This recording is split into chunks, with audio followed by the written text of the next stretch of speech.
jërë ngeen jëf ci ànd bi ak télévision Futurs Médias daleen ak jàmm ci xibaaru digg bëccëg bi ponk yi ci gën a fës manifestation ñu namoon ko amal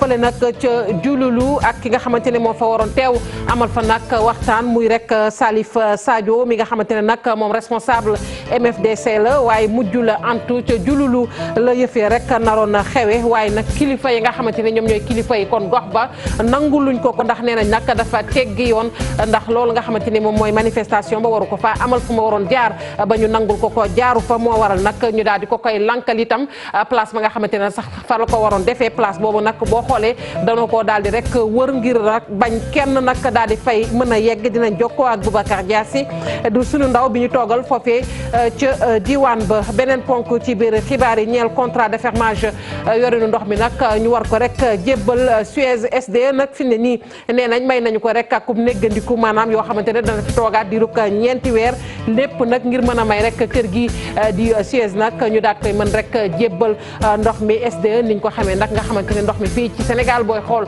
yor na ko nag lu toll kon ci ñaar fukki at ak ñett tey jii nag mu war koo jébbal keneen ki nga xamante ne moo ci àddu muy jëwriñ ji nga xamante ne moom la ñu dénk wàllu ndox mi di ngeen dégg ay kàddoom ci rajo Futurs Médias ni ngeen ko doon déggee sax sànq laay wax ci rajo Futurs Médias moom nga xamante ne moom mooy Serigne Mbaye Thiam ca diwaanu Kolda mutuelle de santé nag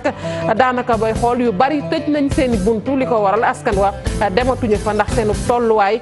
jéggi na dayoo am ba bariwul waaye tamit ñàkk communication xamal leen li ci mutuelle de santé dafa ñàkk foofee ca diwaanu Kolda moo waral nag ña ngay wote sax wallu di sàkku rek ONG yi ak ñi nga xamante ni ñoom ñooy jàppale nguur gi ñu def seen kéemtalaay kàttan ba dimbali askan wa ñu def rek lépp ba mën a jotewaat ca yooyu mutuelle de santé xibaaru biti réew yi daañu ci àddu ak fële ca Mauritanie yi nga xamante ne soriwuñu dara tey jii nag caaseer ji ñi nga xamante ni ñoom ñooy askan wa tollu rek ci million ak lu topp ña nga ca mbañ gàcce ya ngir nag daal di rek kon tabb ki nga xamante ne rek moom mooy seen njiitum réew fi mu ne nii nag toll nañ ci juróom yoo xamante ne ñu ngay xëccoo lu jëm nag ci juróom yooyee am na ci kenn koo xamante ne nag ko ngemm mooy ka fa nekkoon njiitum réew du Mohamed Ould Abdel Aziz nga xamante ne nag kon charte réew ma mayatu ko mu toog fa waaye am na koo xamante ne ngemm na ko loolu du ñàkk ñu janoo ci rek wala boog ñu jokkoo ci ak Barka Ba tàggat yaram daan ci àddu ak ñaareelu bis bi nga xamante ni moom mooy Coupe d'Afrique des Nations bi di jongante bi ñuy amal fële ca Égypte jàppale na nag tey jii jongante yi fas yéene am rek ci diggante kon équipe yi bokk na ci RD Congo Ouganda 17h 11 14h30 lay doon Nigéria ak Burundi daanu rek janoo ak yeneen ni kon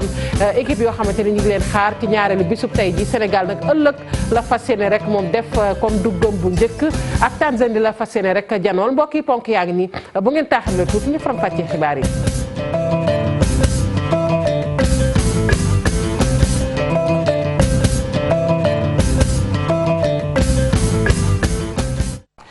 dalee nag jàmm ci xibaaru digg bëccëg bi doo rek ci tënk ak giraawaali gi am fële ca Kër Massar la xewee benn waay nag moo daal di jël rek essence sotti nag rakkam bu góor laata nag mu koy taal moom nga xamante ne nag moom moo def njombale jamono ji nag ma nga ca garde à vue maanaam ma nga ca loxoy gendarmerie bu Kër Massar ki ñu ko yeggee xibaar boobu sunu naataango la Salif Sow toogal ñu ci banlieue bu Ndakaaru waxoon naa ko ci ndoxteelu xibaar yi muy Salif Sadio mi namoon na amal nag am ndaje fële ca Diouloulou ndaje ba nag mujj la sotti ndax kilifa yi kon dëkk ba nag dañoo lànk ne du ca dal ndax moom moomu di Salif Sadio nekk responsable bu MFDC nag dafa daal di rek teggi yoon ndax li waraloon nag ñu mën koo may mu amal ndaje moomu da koo daal di teggi foofu sax nga xamante ni fa la ko waroon defee sax booy xool nag dañoo ko daal di wër surveiller ko ba nga xamante ni kenn mënu faa yegg Boubacar Diassi mi ngi si bu mu jokkoo bi Boubacar Diassi maa ngi lay nuyu. Fatou Kiné maa ngi lay fay. ni ma ko waxee rek Salif Sadio daal la mu namoon a amal tey ji la lajj na ndax ndaje ma ca Diouloulou amut. waaw wax nga dëgg Fatou Kiné ñu fàttali ni ndaje bi moo naroon nekk ndaje ñetteelu ndaje ndaxte bu njëkk bi mu ngi am Koungheul ci département ca commune bu Oulampane ñaareel bi mu ngi am ca commune bu Thionck-Essyl bii nag moo naroon nekk ñetteel bi nga xamante ne dañu ko naroon def ci Diouloulou ci xolu sax ba commune bu Diouloulou ndaxte place bi ñu ko nar a defee dem nañu ba identité place bi ñu tudd place du test place boobu nag ñoom ñu ngi doon préparé wu ci quartier bi ñuy wax Santhiaba nekk ci benn quartier ci Diouloulou ñoom nag bi ñu fa doon waajal seen i ndaje parce que foofu la ñu doon ndaje ñëwandoo ci commune bu Diouloulou alxamis nag la leen fa autorités yi fekk ne leen fu ngeen nekk nii yéen a ngi waajal ñëw seen i rencontre samedi ci Diouloulou waaye nag amu leen autorisation bi ndaxte fi ngeen nar a jaar ci yoon defu leen ko ñoom nag ñu ne leen déet am nañu autorisation alors autorités yi de dellu si fii ci Diouloulou waaye dëmb di vendredi ñoom ñu ñëw teg seen i matériel ak seen i matériel musique di animé ci place bi nga xamante ne moom mooy place du test ñu ne leen ci def seen i daje tey ci la autorités yi ne leen ñëw ne leen wax dëgg yàlla waxoon nañ leen ko dëmb te li ñu jàppoon moo la ñu jàppaat tey fu mu nekk nii amu leen benn autorisation nga def li ni mel daanaka sax ñu jëli seen i matériel saisir ko donc ñu fàttali ni Diouloulou mu ngi ci juróom-ñetti kilomètres ak juróom-ñaar ci bët gànnaaru Ziguinchor boo jëlee côté donc frontière Gambie bi mu ngi toll ci fukki kilomètres ak ñaar ci frontière Gambie kon fu ma nekk nii place boobu nag mu ngi bëri oto bëri ay takk der rawatina ay gendarme ñi nga xamante ne ñoom ñoo fay garder ñu fàttali ni fi nga xamante ne moom mooy sant ba fi nga xamante ne fa lañ doon waajal ngir ñëw tey ci fajar la ca militaires yi dem ñoom it ñu cadre yi foofu autorité responsable MFDC yi fa ñëwoon ci ngir wax ak ñoom bu ñuy dellu parce que heure bi fu ñu nekk ni nekkuñu fa dañu delloon doo ak ki nga xamante ne moom mooy Sidi Koli moom mooy président comité d'organisation locale mu ànd ak membre comité bi nga xamante ne moom mu ngi tudd Omar Goudiaby Fatkine Mangok ñu koy jaajëfal bu baax a baax Boubacar Diassi doon jokkoo ak ñun foofee ca Diouloulou ni ñu ko waxee woon rek ak ndaje mi nga xamante ni moom responsable bu MFDC namoon na ko amal ca Diouloulou ñu lankal ko moom moomee di Salif Sadio ndax rek dafa teggi yoon nee ñu amul autorisation maanaam sañ-sañ ngir rek amal fa ndaje boobu ak ki ñoñam waxoon naa ko ci ndorteelu xibaar yi muy contrat de fermage bi jëm nag ci wàllu ndox mi ku ne xam ne SDE yor na ko lu toll ci ñaar fukki at ak ñett tey ji nag mu war koo jébbal kër gi ñu naan Suez waaye nag SDE moomee sax ñu ne dana fi nekkaat nag ñeenti weer lépp rek ngir nag jokkalante lenge bi mën a yomb waaye tamit kër gi di Suez tamit mën koo rek moom it yor ci anam yu mucc ayib mën koo wëyal rek ba daal benn jafe-jafe duñu ko nemmeeku ki ko xamle nag di jëwriñ ñi nga xamante ne moom la ñu dénk wàllu ndox mi di Serigne Mbaye Thiam mi ngi doon jokkoo ak sunu naataango yu rajo Futur Média.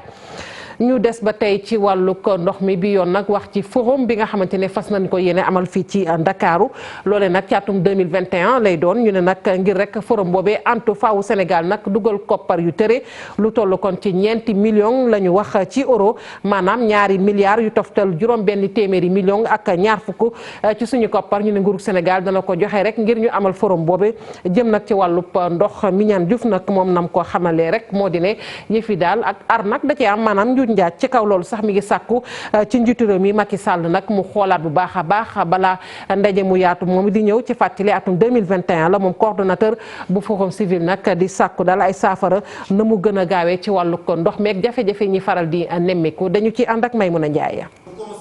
dañoo booloo ne duñu bokk ci ndaje bu yaa bi nga xam ni ñu ngi koy amal ca Diamniadio di waajal forum bi nga xam ni ñu ngi ko war a amal ci 2021 mu aaju ci ndox ak anam yi ñu koy amee kuréel yi nee nañu jot na réewu Sénégal contrat bi nga xam ni signé na ko digganteem ak réewu France ñu xoolaat ko ndax kat koppar yi nga xam ni nar nañ koo joxe ngir amal forum boobu tegul fenn. Bureau Conseil mondial de l'eau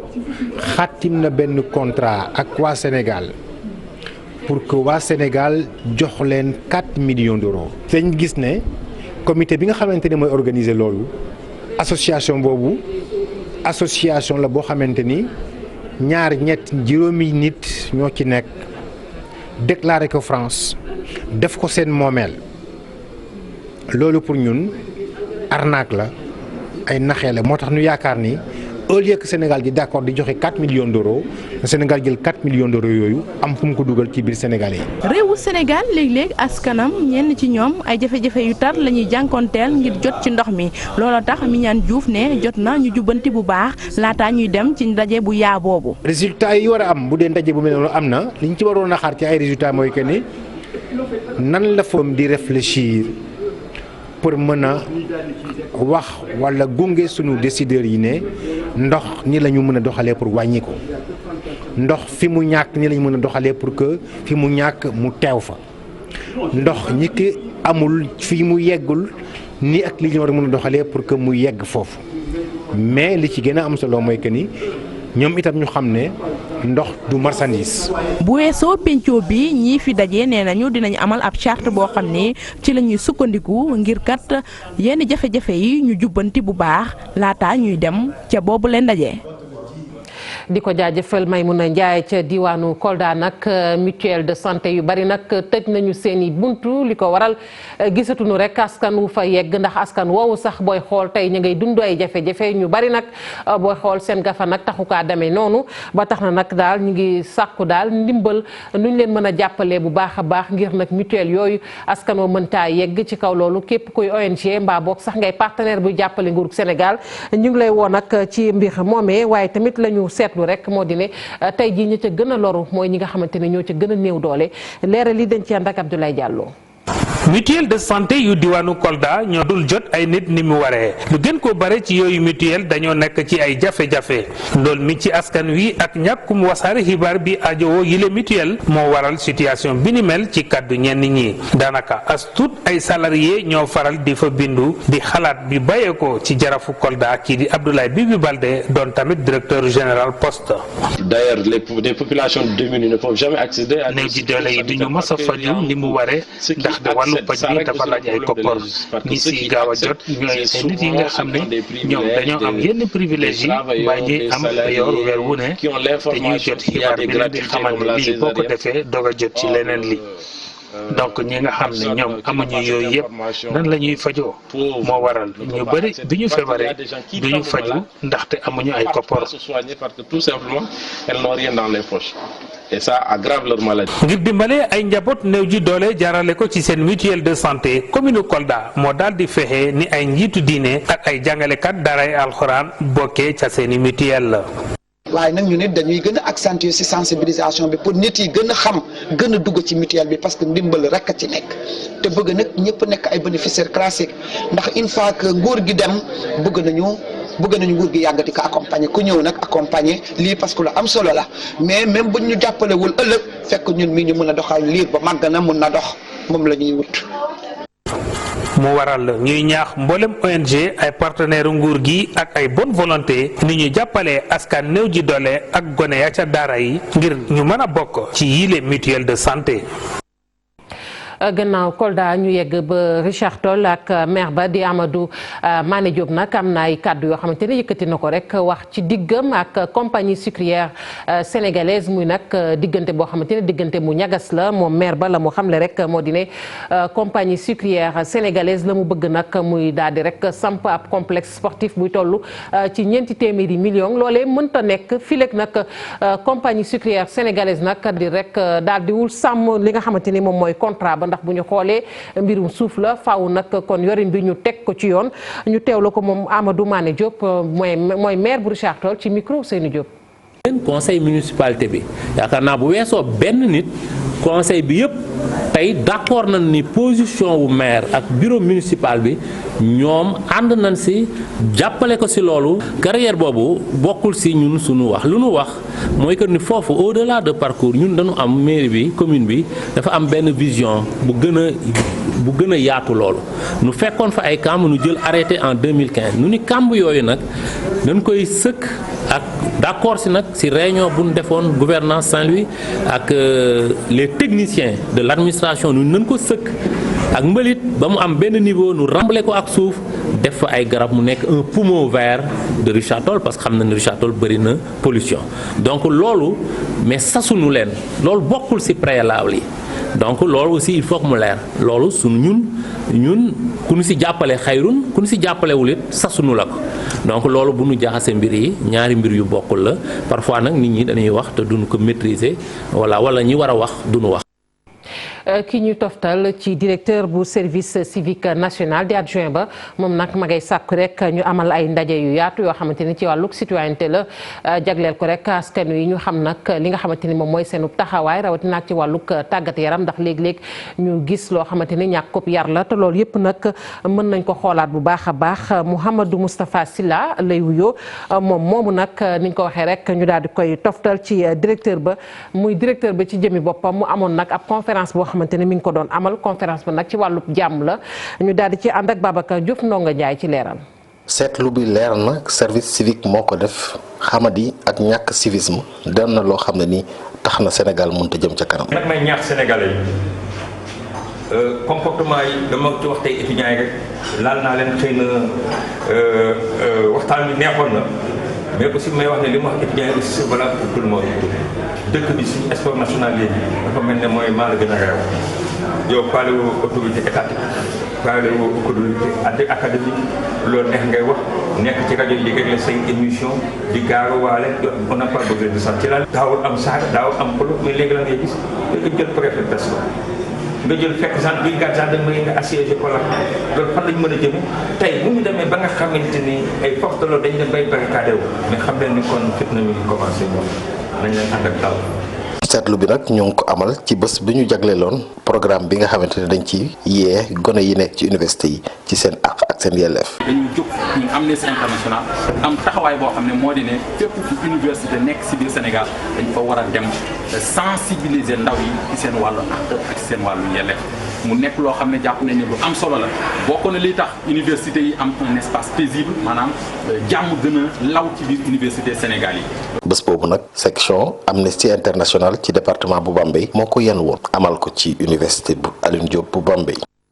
beneen ndaje mi ngi nii nag ñu amal ko fële rek ca centre de recherche di gëstu ba nekk nag ca Kër Socé muy centre boobu ñu duppee kon centre de recherche wàllu gëstu la ca Kër Socé ñi ko amal nag ay scientifique la ñi seen xam-xam màcc féete ci daara yu kawe yi bokk rek ci université Cheikh Anta Diop bu Ndakaaru fële nga xamante ne nag moom mooy UGB di daara ju kawe ja nekk ca Ndar ak daara ju Sine Saloum liñ ci jublu rek moom mooy boole seenub xalaat daal di weccoo bu baax a baax ngir nag luy jëmale askanu Sénégal kanam waaye tamit li nga xamante ne moom mooy soppi rek dundinu sénégalais yi lañ ci ànd ak Ibrahima Diamé Fally Gueye.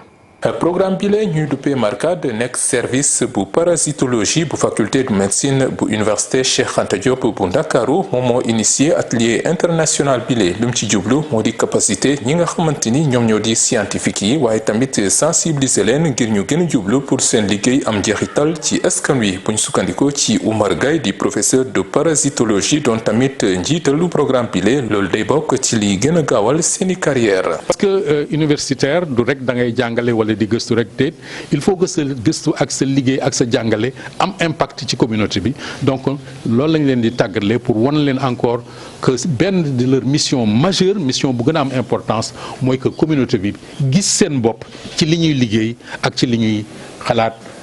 pour que ñoom aussi ñu mën leen di gën a jàppale. ci gis-gisu ki nga xamante ni moom moo di Diegane Diouf teewal ki directeur université El Hadji Ibrahima Niass bu Kaolack formation bi de nag opportunité bu mag la ci professeur yu ndaw yi door a door ci université bi de. université bi ay xale l'essentiel ñi ciy jàngale ay xale lañ dañuy doog a commencer seen carrière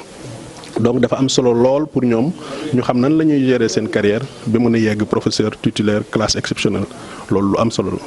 te atelier bi ñetti fan yi nga xamante ne moom lañ ko dëgmal def di loo xamante ne loolu lu am solo la te ñu xarañ ñoom ñoo leen di tàggat pour ñu mën a am mu am njeexital ci ñoom.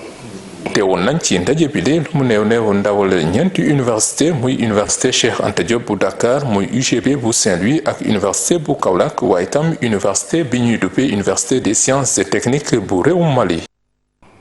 ñu àddu ci mbirum alam gi ak agence bi nga xamante ne nag fas nañu ko yéene rek samp du yàggu dara li ko tax a jóg nag moom mooy xeex li nga xamante ne moom la ñuy faral di jànkonteel muy nag garab yi ñuy dagg waaye tamit doole lépp loo xamante ne mbirum njëmbat la danañ sax loolee ñu fi doon woowee grande muraille verte li nga xamante ne moom mooy agence bi ñu fas yéene tëral nag moo ko fas yéene rek ëpp doole jëwriñ ji nga xamante ni moom la ñu dénk wàllu alam gi moom moo ko xamle kàddu yi nag mu ngi ko yëkkatee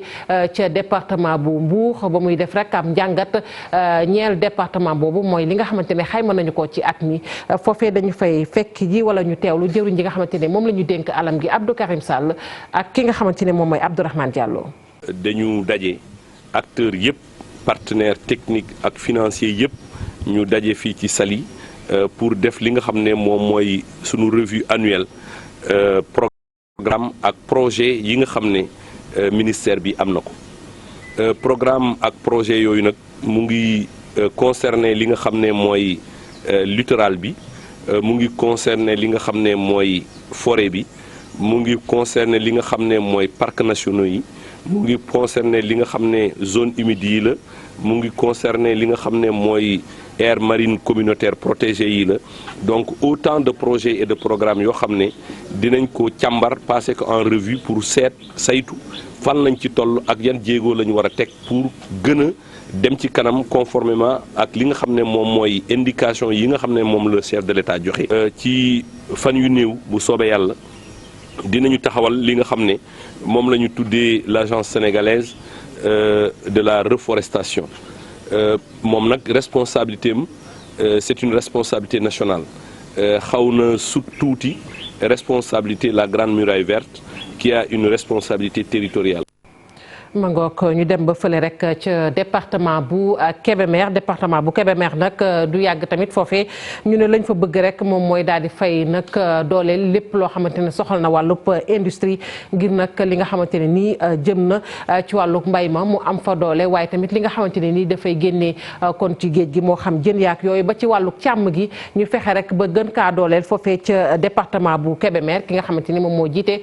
conseil départemental ba moom moo ca yëkkate ay kaddu di Modou Diagne Fada ne nag dana def kéemtalaay kàttan ndax foofee ca Kébémer bu ñuy xool sax nekk na kon ab département boo xamante ne tey bu ñu ko jàppalee rek wàllu càmm gi wàllu kon mbay ma dana fa gën a am doole Thierno Fall. ginnaaw mbay càmm ak napp gi département bu Kébémer war naa am ay usine ngir xeex ñàkk xëyum ndaw ñi nga xamee ni si bari na ci diwaan gi. parce que dañu gis ne mën nañu xeex ak ndóol bi ak industrialisation mais mën nañu xeex aussi ak ñàkkum xëy mi ak industrialisation naam ak mbay sàmm napp mën nañu wutal nit ñi liggéey ak téléservice yi ak artisanat ak lépp mais dëkk yi suñu amee ay industrie nag loolu dafay may ñi nga xam ne dañoo am liggéey am qualification am fu ñu liggéey may aussi ñi nga xam ne amuñu qualification ñoom tamit ñu am foo nga xam ne daal fa mën a daani seen doole. loolu nag bokk na ci tey conseiller départemental bi nga xamee ni ay at a ngi nii mi ngi amal ay jéego ngir suqali koom li fii ci diwaan gi. industrialisation am nañ ci benn au niveau de Kébémer nañu ko jàppale kenewaat fi yeneen ci biir gox yi te gox bu nekk am nga lu nga xam ne moo màcc ci sa activité boo demee Lompul tey ay unité industrielle de transformation des poissons war na fa mën a am nga dem boo demee commune u Sam Yabal wala nga dem commune u Thiep wala yeneen commune war nañ mën a am ay industrie de transformation des produits laitiers boo demee fu mel ne Darou Moussi war nañ mën a am ay unité de décortiquage de l'arachide ay unité de trituration de l'arachide donc am nañu ay pexe am nañu matière première bi pour mën a développer le tissu industriel. ngir jàppale sàmmkat nappkat baykat ak artisan yu Kébémer ñu wone seenu xarañ conseil départemental bu Kébémer taxawal foire bi nga xamee ni si depuis ñaari at a ngi ñu koy amal fii ci capitale bu Kayor. di ko jaajëfal Thierno Fall lu soxal nag njaayum darkes bi nee nañ indil na Sénégal koppar yu am solo ci atum 2018 ñu xayma ko nag ci $20 milliards ak ñaar nee nañ nag loolee mi ngi sotti rek gannaaw tere gi nga xamante ne tere nañu ko kon ñuy jëlee rek li nga xamante ne moom mooy darkase muy bàyyi ko ci yeneen réew di dugg rek ci biir réew mi mu nekk nag loo xamante ne exportation sax la ñu wax maanaam di ko jëlee fii di ko yóbbu loolu nag ba ñu ko teree daal ba ñu ko xoolee ba xool indil na Sénégal lu am solo ki nga xamante ne moom mooy directeur général bu ASEPEX nag moom moo daal di rek yëkkati yooyee xibaar waaye nag ci am ndaje la moo xamante ne ñu ngi ci boole woon ñi nga xamante ne nag ñi ngi yëngu ci mbirum Ndamaras ak Mango di leen ci tàggat bu bare bare ñu teewlu Bàcci Cissé moom mooy secrétaire général bu ASEPEX ak Boubacar Diassi. comme niñ ko xamee marché international dafa am ay exigence dafa xaw a yenn saa day xat et dafay bari concurrence loolu dafay exiger de la part de l'État ak structure yi nga xamante ni ñoom la État teg pour que ñu accompagner secteur privé bi de façon générale di jigéen ñi nga xamante ni ñoom la ñuy accompagner di xam seen soxla pour aussi di leen mën a indil ay tegtal yu nga xamante ni ay tegtal yu méngoo ak seen soxla la mais aussi tegtal yoo xamante ni moom la marché international bi laaj loolu moo waral ñu ñëwoon fii ñaari fan yi pour waxtaan ak entreprise Ziguinchor yi pour accompagner leen former leen partager ak ñoom ci li nga xamante ne bëgg nañ ko mettre en place mooy benn guide bu nga xamante ni pour exportation cajou la. wax nañ ni nag cajou bi exporté ko ni mu mel nii baax na mais aussi mën nañ ci jëlee leneen su fekkee liggéey nañ cajou bi su fekkee gën nañ ko liggéey jaay brut bi am na solo parce que dina indi Sénégal ay devises dina tax région bi di fonctionner et depuis bi nga xamante ni nguur gi jël na décision tere lépp loo xam ne exportation la ñu jaayaarale ko ci yoon yi boobu ba léegi gis nañ ni port Ziguinchor mu ngi dundaat gis nañ ni aussi li ñuy exporter gën na bëri parce que nous avons vu que l'année dernière nous avons eu un chiffre d'affaires autour de 22 milliards kon occasion la pour ñun ñu félicité wu ci mesure boobu nga xam te ne autorités yi jëloon nañ ko mais aussi di félicité ñi nga xam te ne acteurs yi nga xam te ne nekk nañ ko ci filière bi. ma ngoog ñeeloon rek xibaaruk yu jëm nag ci mbay mi gannaaw loolu ñu àddu rek ci politique fàttaliku waat rek kàddu yi nga xamante ni tukkee woon na ci kujjeeg politique boobu nag tey gën a jatu rek di sàkku nag ci gouvernement bu Macky Sall ñu indi leeral rek ci coowal pétrole bi ñuy laam-laamee boobu ba tey ci kaw loolu sax ñu ngi sàkku rek ñi nga xamante ne nag ñoom la ñu ci tuumaal ñu tekki seen ndombal tànk nee nañ nag du ñu yem ci Sénégal daanu yegg nag ba ëttu attekaay yi nekk ca bitim réew ngir kalaame ji fa nguurug Sénégal dañu ci ànd ak Mouhamed Samb. ale centenaire xar kanamam daal di soppeeku li ko waral moo di Sénégal yi fi teew ngir laaj rek ñu daal di amal ak leeral ci mbirum pétrole bi mu nekk rassemblement pacifique waaye xaw a yomb lool. 6000 milliards yu président Macky Sall luubal ci askanu Sénégal mel ñu ko delloo loolu mooy wax ci. dikkub Ousmane Sonko ci bile rassemblement nekk lu yëngatu loolu moom mii di jiite Pastef bàyyilul dara nguuru Macky Sall. trafic d'influence conflit d'intérêt corruption massive délit d'initié fraude fiscale loo xalaat rek am na ci dossier bi. waaye ànd ak loolu lépp nag wax leen ni benn responsable la benn responsable boobu mi ngi tudd Macky Sall. ay kaddu El Hadj Hamidou Kassé yi nekk loo xamante ne si doy na sëkk ngir tuumaal Aliou Sall loolee moo di kaddu caat bu Y'en a marre. dafa toog keroog mu ne Sénégalais bu am preuve na ko indi je pense que hier li El Hadj Kassé wax weesuwul preuve tey su Aliou Sall fanaanee këram ñu xam ne réew mi amul justice. Parce qu'ils ont assez de preuves pour le foutre en prison. C'est un voleur de la République. Saay la bu mag a mag. Du pata bu duuf moog magam ci kaso bi mooy seen kër. opposition ak société civile taxaw teem ngir saytu doxalin bi ñu war a amal pétrole bi ak gaz bi ñoom ñi nag di wax ni dafa am lu leen metti te moom la ñuy duppee ñàkk respecté seeni droit.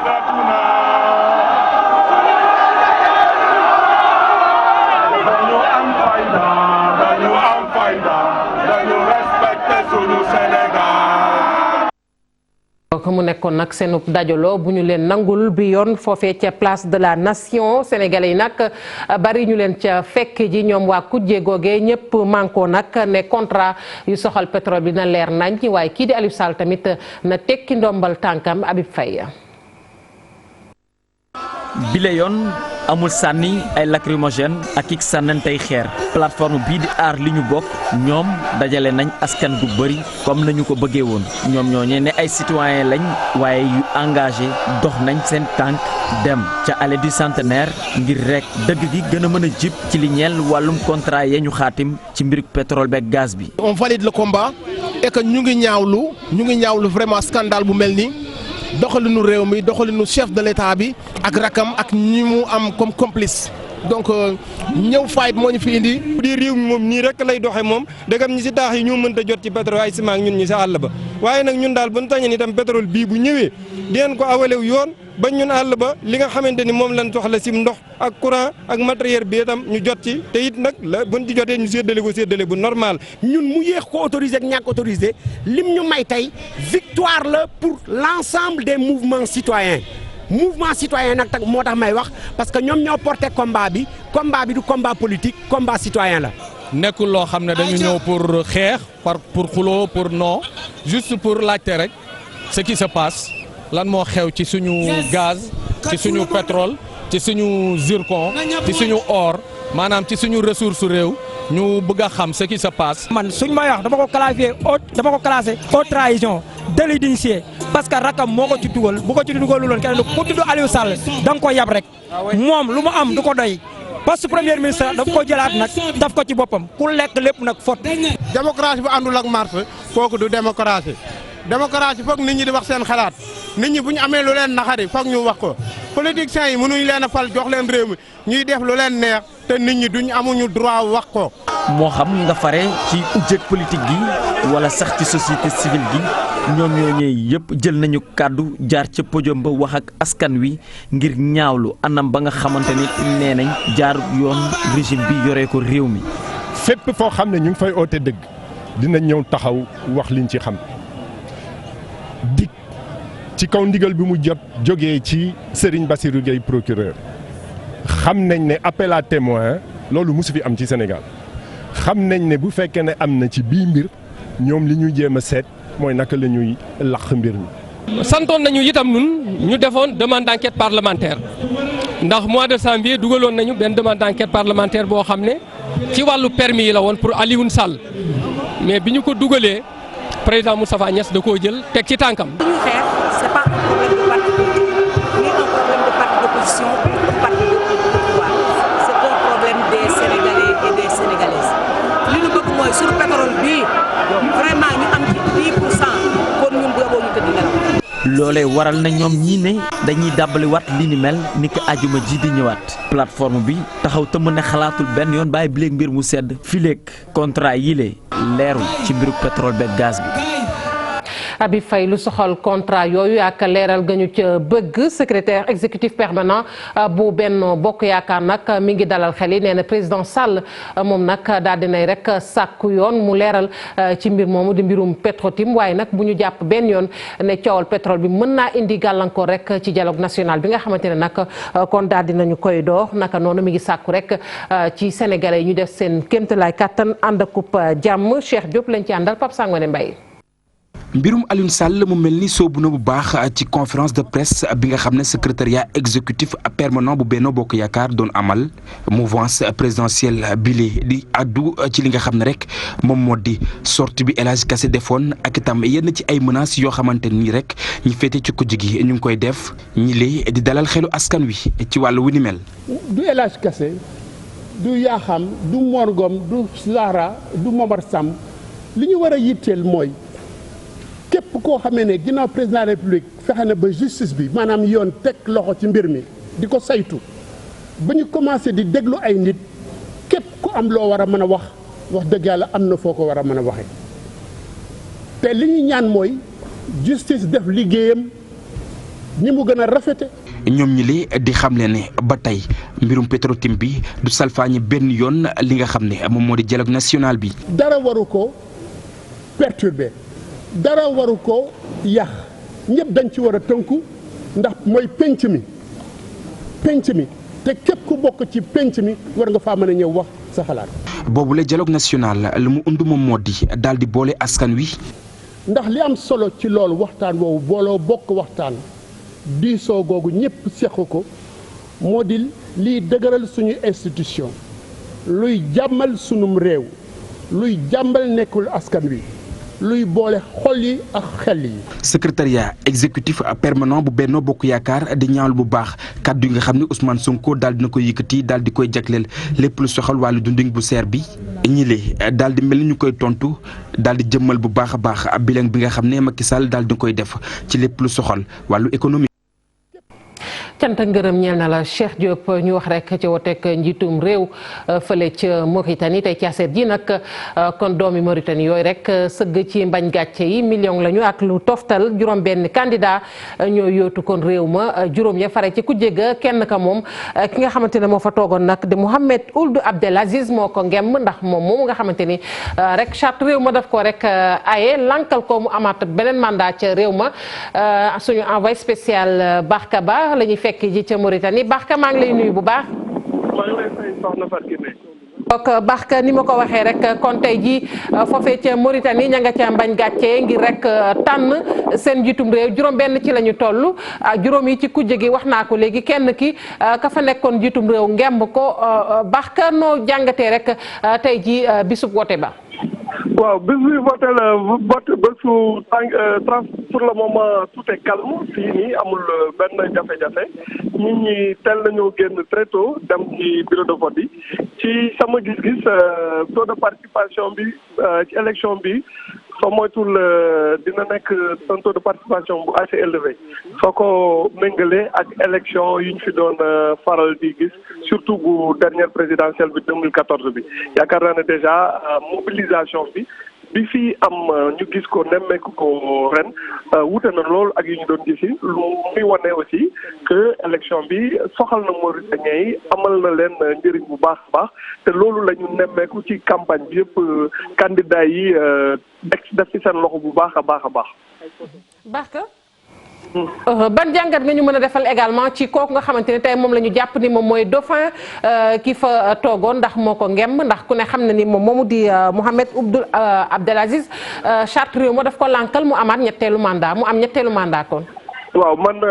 fii may àddu ak yow mu ngi tudd stade olympique kooku ngay wax muy dauphin bi di Ould Ghazouani nekkoon ku sës rek ci Aziz bu ñu nekkee ci armée bi nekkoon ancien chef d'état-major nekkoon aussi ministre de la défense après mu démissionné parti Aziz bi jël ko ngemb ko pour mu wutu Aziz ñëw na voté fi indaale sax benn bousculade tellement gàngoor bi ko topp dafa xaw a takku moom la ñu wax ne moom mooy candidat favori bi waaye lu am ba des mooy tamit yeneen candidat gis nañ leen ñu fës trop ci campagne bi muy Ould Boubacar di Kane Hamidou Baba di surtout aussi Birane Ould Da Abeid léegi li am ba des mooy xam pour man lu gën a important est-ce que dina am oui ou non benn second tour loolu la Mauritanien yëpp di lam-lamee taxaw di xaar. lu tax ñu njort ni du am second tour lu tax ñu njort ni du am second tour.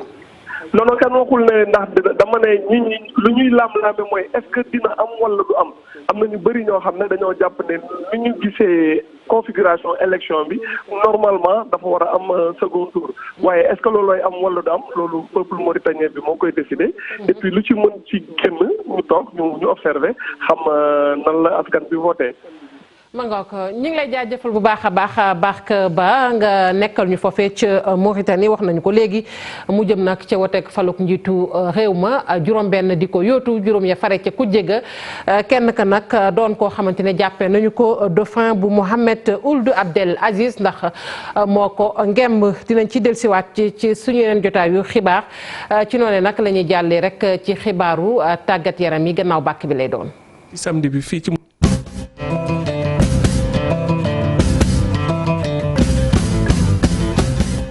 ma ngoog xibaaru tàggat yaram yi rek dooree ko ak ñaareelu bis bu Coupe d'Afrique des Nations ñu koy amal ca Égypte tey ji nag ay jongante ñu leen di xaar lu ci mel ni diggante RD Congo ak Ouganda bu 14h jotee ba tegal kon fanweeri simili lay doon Nigéria dana jano ak Burundi 17h lay doon Guinée Madagascar bu 20h jotee lay doon sunu gaynde nag ëllëg ci dibeer ji lañ leen di xaar nag muy seen jongante bu njëkk seen digg ak Tanzanie lay doon. mu nekk nag jongante yoo xamante ne nii kon mën ngeen koo am en direct